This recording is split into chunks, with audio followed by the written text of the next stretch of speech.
Oke, di video kali ini saya ingin mempreview untuk pertandingan yang besok akan bermain pada tanggal 25 Juli, hari Senin. Ada Persis Solo dengan Dewa United bermain jam 4 sore, lalu Persita Tangerang menghadapi Persik Kediri jam 6.15, dan Persikabo Bogor dengan Persebaya Surabaya jam setengah 9 malam. Jadi saya ingin bahas sedikit aja dari Persis Solo dengan Dewa United, karena jujur saya belum terlalu mendalami lah untuk para pemain dan juga skema permainan dari Persis Solo dengan Dewa United ini seperti apa. Tapi jujur memang untuk memilih Persis Solo dan Dewa United, saya lebih paham untuk permainan dari Persis Solo. Saya melihat Persis Solo ini diisi oleh pemain-pemain yang cukup luar biasa, dengan status tim promosi tapi bisa mendatangkan pemain yang cukup bagus, terutama di lini belakangnya ya, mendatangkan pemain-pemain yang luar biasa, pemain asingnya. Tapi yang menjadi keraguan saya jujur saja untuk Persis Solo yaitu kepada pelatihnya, Jackson F. Tiago. Karena jujur saya sudah membuat video untuk Jackson F. Tiago out ya ketika membela Persipura Jayapura, karena memang skema permainan saat membela Persipura Jayapura itu nggak terlihat bagus, lebih banyak mengandalkan skill individu. Itu pun tidak ada kreativitas dari pemain-pemain sayapnya. Dan saya juga melihat Persis Solo di Piala Presiden kemarin, lalu di laga pembuka menghadapi Persebaya Surabaya ya, yang bermain di Gelora Bung Tomo. Saya melihat Persis Solo ini lebih banyak mengandalkan skill individunya, terutama dari pemain sayapnya, Kevin ya, terutama itu juga pemain cukup bagus. Nah ini yang menurut saya skema permainan dari Persis Solo di bawah dari strategi Jackson F. Tiago, saya belum melihat skema permainan yang jelas. Jadi pemain yang diisi oleh Persis Solo walaupun bintang gitu ya, walaupun bagus-bagus, tapi skema permainannya ini belum terlihat seperti terorganisir.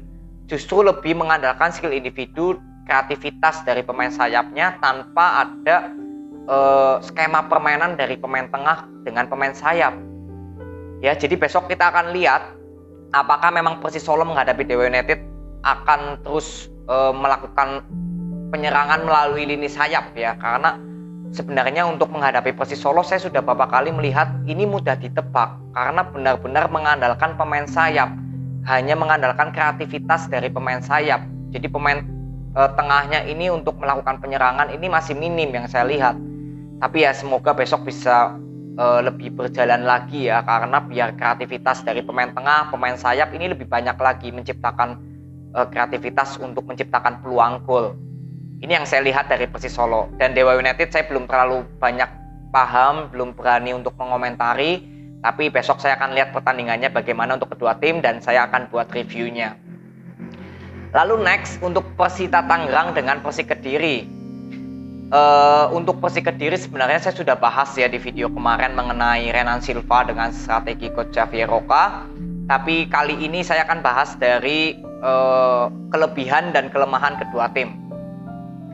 Persita Tangerang mempunyai kelebihan dalam efektivitas memanfaatkan peluang sekecil apapun bisa tercipta menjadi gol. Ini merupakan kelebihan yang saya baru lihat di konsisten PRI Liga 1 ya, tim-tim di PRI Liga 1 hanya Persita Tangerang yang saya lihat bisa memanfaatkan sekecil apapun peluang gol ya, bisa menciptakan gol. Tapi kelemahan dari Persita Tangerang menurut saya dibandingkan dari Persik Kediri adalah masalah kualitas pemain. Jujur kualitas pemain yang didatangkan dari Persita Tangerang sejauh ini belum terlalu memuaskan menurut saya. Ya, memang Alfredo Vera banyak sekali mendatangkan pemain asal Papua ya yang membela di Persipura Jayapura kemarin. Ada Nelson Alom juga.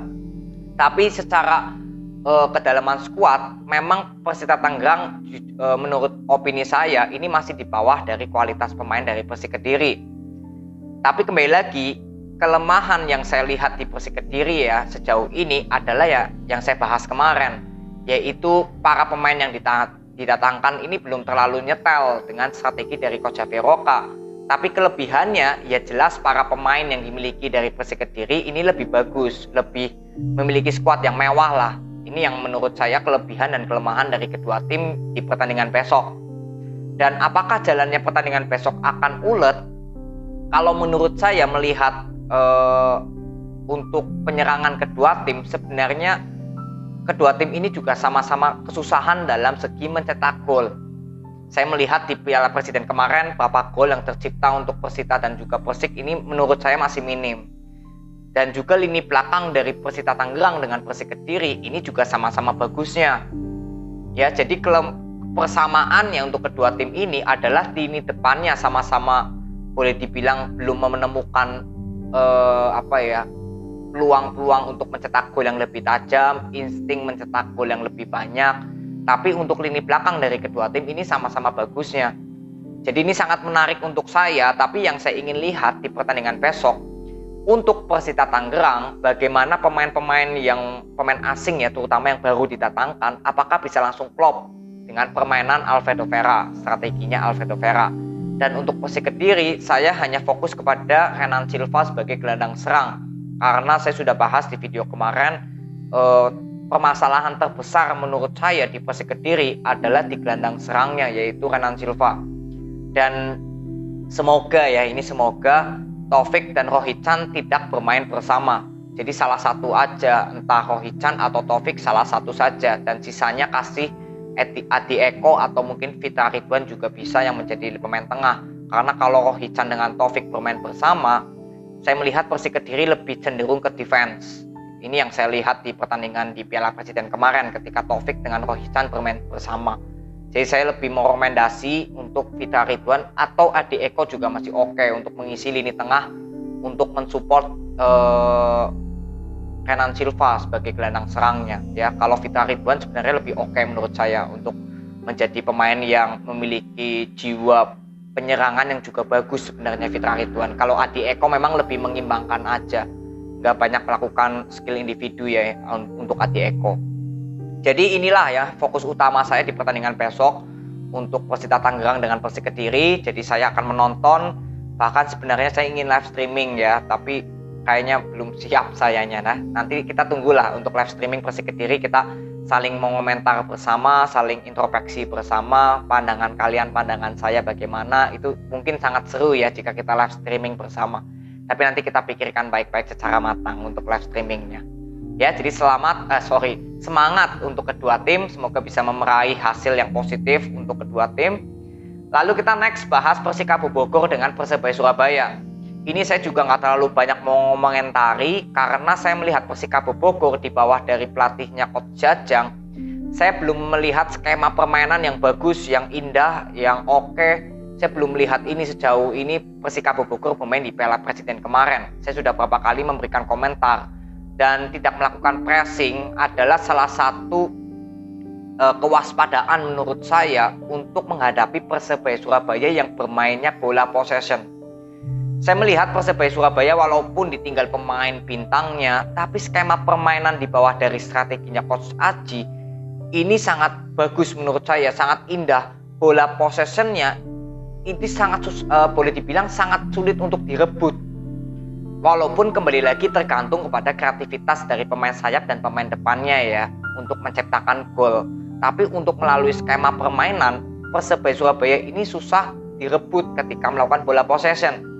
Menurut saya Persikabo Bogor harus berani bermain keluar, yang artinya bermain pressing. Jangan bertahan terlalu dalam karena itu justru bisa membuat Persebaya Surabaya menemukan ritme permainannya, dan itu menurut saya adalah kunci Persebaya Surabaya untuk menciptakan gol. Karena di musim lalu saya melihat bola possession ya di bawah dari Coach Aji, Persebaya Surabaya ini selalu bisa memberikan permainan yang berbahaya dari pemain tengah dan pemain sayap. Jadi nggak mengandalkan satu pemain aja untuk Persebaya Surabaya, tapi semua pemain ini terlibat langsung dalam melakukan penyerangan.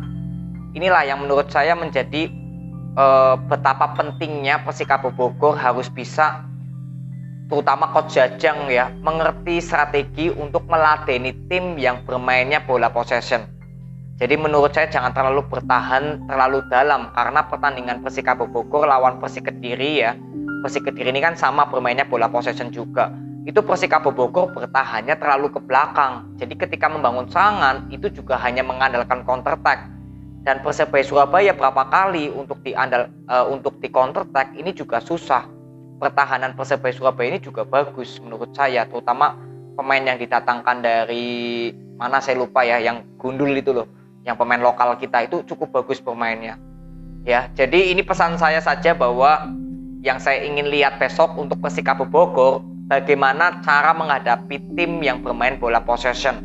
Karena saya melihat beberapa kali Persikabo Bogor selalu kesusahan kalau ketemu tim yang bermain bola possession. Dan untuk Persebaya Surabaya, untuk penyerangannya ini akan seperti apa kreativitas dari pemain depan dan pemain sayap dan pemain tengahnya untuk menciptakan gol. Karena jika menguasai pertandingan tanpa menciptakan gol itu juga seperti nggak ada artinya ya menurut saya. Jadi tinggal kita lihat besok apakah Persebaya Surabaya dari pemain sayap, pemain depan, pemain tengah bisa menciptakan gol dari hasil melakukan bola possession-nya. Ya, dan tentunya apakah bola possession ini akan bisa diterapkan nggak saat berhadapan dengan Persikabo Bogor, karena kita belum tahu strategi dari Coach Jajang dan Coach Aji ini akan seperti apa di pertandingan besok. Jadi menurut saya ini sangat menarik pertandingan dari Persikabo Bogor dengan Persebaya Surabaya, yang dimana juga bukan hanya pemain yang saling beradu, tapi adu strategi dari pelatih top lah menurut saya yang ada di Indonesia ya, pelatih lokal kita, Coach Aji versus Coach Jajang. Jadi ini aja preview yang saya bisa buat. Besok saya akan nonton coba pertandingannya dan saya akan buat previewnya ya di hari Selasa mungkin setelah pertandingan usai. Jadi nanti kita ketemu di preview untuk di video berikutnya ya. Jadi terima kasih yang sudah nonton sampai akhir. Semoga video ini bermanfaat untuk kalian dan nanti kita ketemu di video berikutnya. See you.